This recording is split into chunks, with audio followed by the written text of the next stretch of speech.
Just indulge me a minute. Let's talk about this.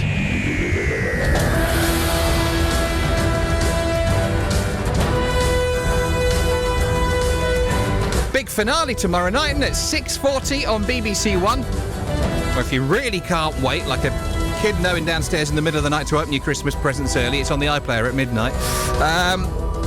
Finale of Ncuti Gatwa's first series as the Doctor, first series for the new companion, Ruby Sunday, played by Millie Gibson. The first series with a Disney budget involved. We've had all sorts, unexpected musical numbers, a Bridgerton cosplay episode. Enough Easter eggs for any proper Time Lord fan.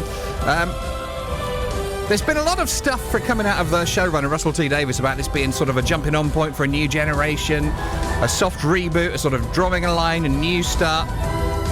And then the big villain for the series turned out to be a very familiar face. And one true name forevermore is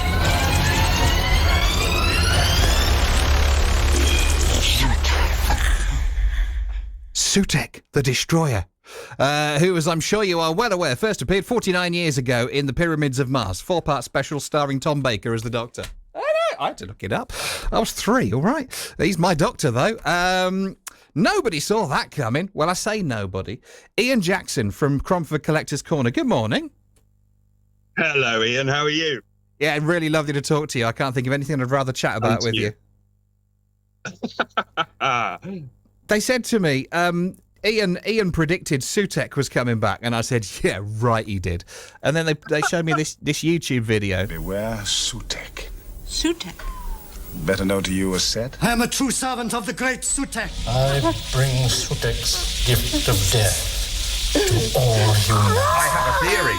I don't normally do this kind of thing, but I thought it'd be fun to talk about it. And obviously this is probably not going to happen. It's probably completely bonkers on my part, but I'm sure I'm reading into things that are probably not there. Maybe we're not going to go Daleks or Cybermen or the Master or any of that stuff. We're going to go these kind of weird, totally out there, god-level villains, which may culminate in the return of Sutekh the Destroyer.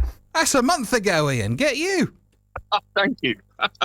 Thank you so much. I've only just started doing a YouTube thing, so it's Cromford Collector's Corner if anyone's listening.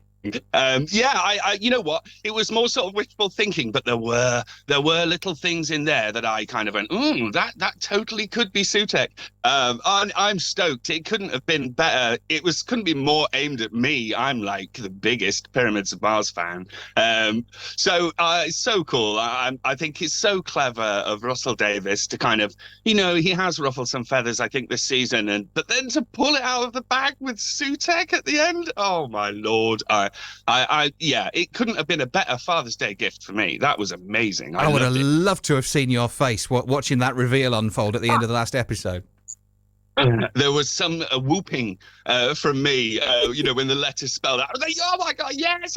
I actually knew as soon as I heard Gabriel Wolf's voice, who voiced the original Sutekh and came back in 2006 for the Satan Pit and the Impossible Planet. And the Beast, yes. As soon as I heard his voice, I knew I was right, because I love him. He's 91 years old and has returned to voice Sutekh. I just think that is incredible. You referenced that 2006 story. Is that going to turn out to be the same thing then, do you think? Do you think the Beast was Sutekh?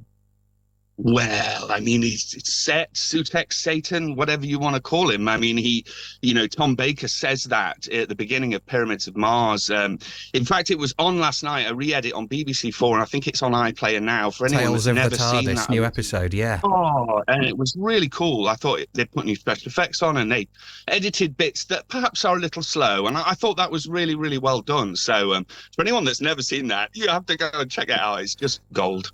What have you made of this series overall? Because there's a lot of new about it. Sure. Yeah. I'm not a negative person. I always try and sort of look for the positives in things. I'm same era as you. I love the kind of hammer horror pastiche kind of era. Some of it didn't work necessarily for me, but I'm certainly not against it. And I generally enjoyed it. I thought 73 Yards was great, and I loved the Dot and Bubble one as well. I thought that was quite serious, and yeah, I thought it was really cool. But that one, the Sutekh, yeah, I mean, I never would have thought I'd have seen this come to pass. I mean, he's not a well-known villain.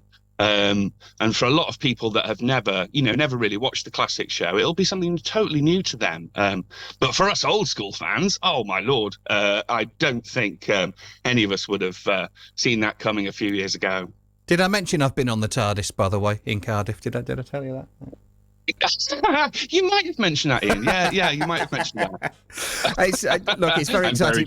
I'm very jealous. Before we completely lose everyone who doesn't really care about Doctor Who, it's their loss. Yes. But bearing in mind you called Sutekh's return a month ago, you got any theories about where they've been going with this whole Susan thing, or who Mrs. Flood is? Ooh, I think the Susan thing is probably an awful trap. But Mrs. Flood, is it Ruby's mum? Is it Susan? Is it someone like Romana from the old series? I don't know. I think she's a Time Lord.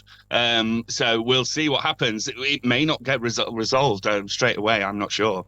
Well, look, we'll talk again regardless. Lovely to have you on. Everyone Lovely. go and check out Cromford Collector's Corner. Thank you, Ian. Thank you.